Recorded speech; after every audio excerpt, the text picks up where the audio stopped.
Teacher যখন নিজেই প্রশ্নের উত্তর জানে না। বলো এই কোয়েশ্চেন অ্যান্সারটা কে পারবে?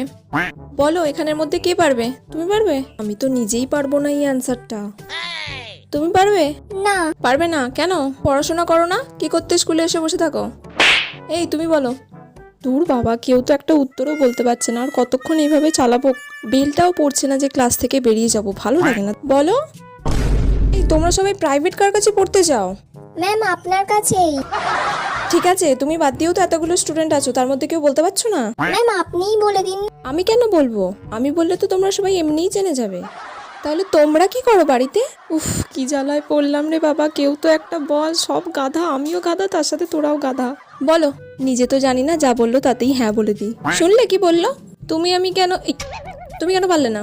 শুনে নাও ভালো করে, কালকে যেন কোয়েশ্চেনটা ধরলে তুমি পারো, ঠিক আছে? উফ বাবা, এতক্ষণে ঘন্টা পড়লো, তাড়াতাড়ি পালাই।